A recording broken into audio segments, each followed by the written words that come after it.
ዛሬ የምናወራው ቀላል የዝውውር ወሬ አይደለም። ይህ ታሪክ ከ33 ዓመት በፊት በሮይ ኪን የተጀመረ ሲሆን ዛሬ በኤሌት አንደርሰን እንደገና ይደገም ይሆን ወይ ብለን እንጠይቃለን። ታሪኩ እንደዚህ ነው።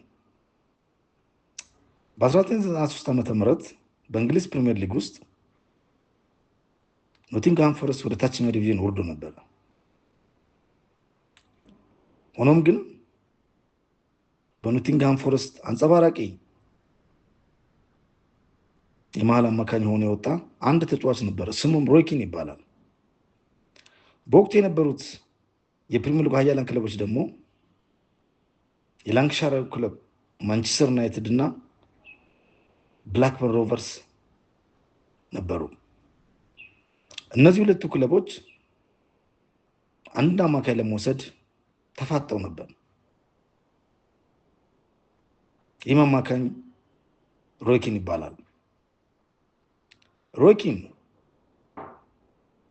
ለብላክበርን ሮቨርስ ለመስማማት ከጫፍ ደርሶ ብላክበርን ሮቨርስ ግን የወረቀት ፊርማ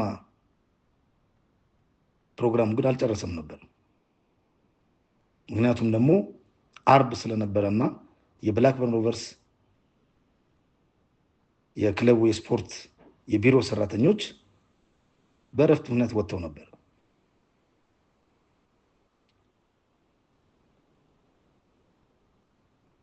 ከዛ በኋላ የተፈጠረው ታሪክ ግን የእንግሊዝ ፕሪሚየር ሊግን እናም የማንቸስተር ዩናይትድን ታሪክ በአንጸባራቂ የቀየረ ተጫዋች ወደ ማንቸስተር ዩናይትድ ተዘዋወረ። ነገሩ እንዲህ ነው። ስለዚህ የዛሬው ታሪክ ጋር ምንድን ነው የሚያገናኘው ካልን ዛሬም ሁለት የእንግሊዝ ፕሪሚየር ሊግ ኃያላን ክለቦች ተፋጠዋል። አንድ ተጫዋች እሱም ኤሌት አንደርሰን ይባላል። ከተመሳሳይ ክለብ ከኖቲንግሃም ፎረስት ውስጥ ያለ ተጫዋች ነው። ኖቲንግሃም ፎረስት ምንም እንኳን በዘንድሮ ፕሪሚየር ሊጉ ባይወርድም የዋዥቅ አቋም እያሳየ የነበረ ክለብ ነው። በመሃል ግን አንድ የዋዥቅ ተጫዋች አላቸው ከተባለ ኤሌት አንደርሰን ነው። በፕሪሚየር ሊጉም አሉ ከተባሉት የመሃል አማካኞች በቁጥር አንድነት ዱዋሎችን በማሸነፍ ፓሶችን አኩሬሲ በመስጠት ፕሪሚየር ሊጉን በተሻለ ብቃት እየተጫወተ ያለ አማካኝ ነው። ይህም ተጫዋች በማንቸስተር ሲቲ እና በማንቸስተር ዩናይትድ ይፈልጋል። እስከ ቅርብ ጊዜ እስከ ትላንትና ድረስ በማንቸስተር ሲቲ እንደሚፈርም ብዙ ዘገቦች ወጥተው ነው የነበሩ። ትላንትና ግን አንድ ታሪክ ሊቀየር የሚችል ዜና ከእንግሊዝ ሚዲያዎች ወጥቷል።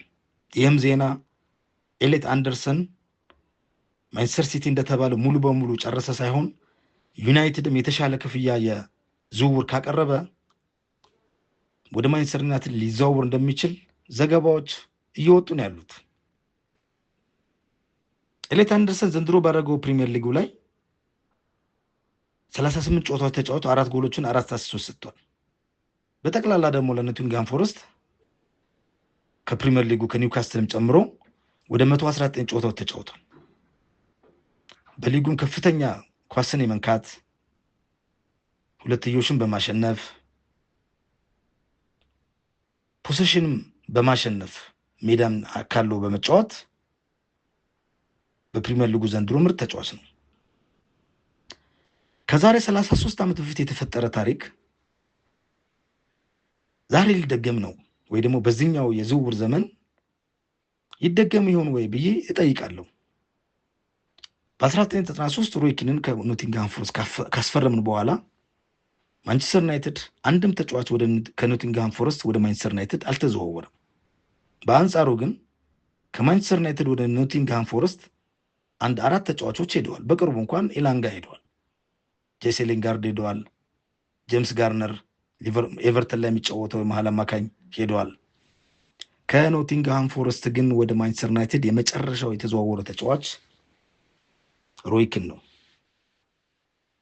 ስለዚህ ታሪክ ራሱን ይደግማል ወይ ብዬ ጠይቃለሁ።